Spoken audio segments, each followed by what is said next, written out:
পবিত্র কোরআনে ধর্ম সম্পর্কে যতগুলো কর্ম মানুষকে করতে বলা হয়েছে, ততগুলো কর্মের মূল মাদারবোর্ড সেটা হচ্ছে আদম সিজদা করা। কারণ আপনি যদি রোজা রাখেন, আপনাকে আল্লাহ রাব্বুল আলামিন বেহেশত দিবে না।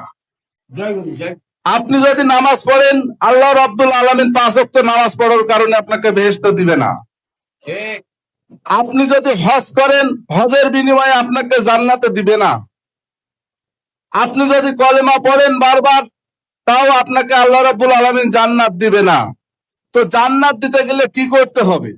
সূরা আল ফাতিহা 17 নম্বর আয়াতে আল্লাহ রাব্বুল আলামিন বলছেন যে আল্লাহর আনুগত্য ও রাসূলের আনুগত্য করলে তাকে জান্নাতে দাখিল করা হবে। এখন এই আনুগত্যের ক্ষেত্রে গিয়ে আনুগত্যের ক্ষেত্র খুঁজতে গিয়ে পুরো কোরআনের ভিতরে সূরা নিসার 80 নম্বর আয়াতে গিয়ে আল্লাহ রাব্বুল আলামিন বলছে, কেউ রাসূলের আনুগত্য করলে সে আল্লাহর আনুগত্য করলো।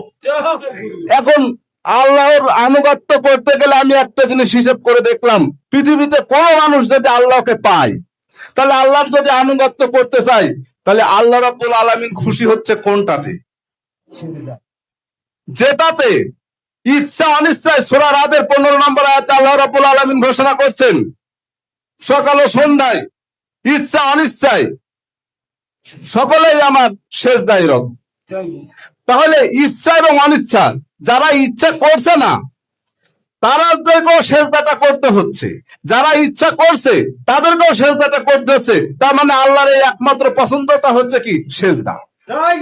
তখন আমি দেখছি সূরা নিসার 80 নম্বর আয়াতে যে কথা বলছেন যে কেউ রাসূলের আনুগত্য করলে তার আল্লাহর আনুগত্য হয়, তাহলে রাসূলের আনুগত্য করতে গেলে আল্লাহর যদি আনুগত্য করতে হয়, তাহলে আল্লাহর কি সেজদা বাদে কি আনুগত্য করা সম্ভব নাকি? তাহলে আল্লাহর যদি আপনি সেজদা দিয়ে আনুগত্য করতে হন, তাহলে আল্লাহ বলছে রাসূলের আনুগত্য করলে আমার আনুগত্য হবে। তাহলে রাসূলের কাছে যে যদি সেজদা দেওয়া হয়, তাহলে নিশ্চয়ই সেই সেজদাটা আল্লাহর কাছে যে দেওয়া হয়। এই কারণে আমি দেখলাম যে সূরা নিসার 69 নম্বর আয়াতের বলছে যে যারা আল্লাহ এবং রাসূলের আনুগত্য করে তাদেরকে আমি নবীর সঙ্গী করব। তা 1450 বছর আগে নবী মুহাম্মদ সাল্লাল্লাহু আলাইহি সাল্লাম দেহ সরিয়েছেন।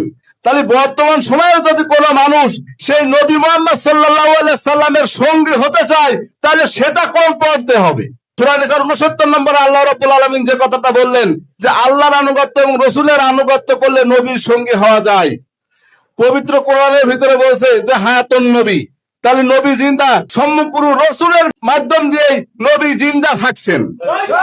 এই কারণে আপনি যদি প্রকাশ্য বর্তমান সময়ে একজন নবীর সঙ্গী হতে চান, তাহলে সম্মুখগুরু রাসূলের কাছে যখন আপনি তার আনুগত্য করছেন, তখন আল্লাহর আনুগত্য হচ্ছে। আর আল্লাহ রাসূলের যখন আনুগত্য করছেন, তখনই আপনি নবীর সঙ্গী হতে পারছেন।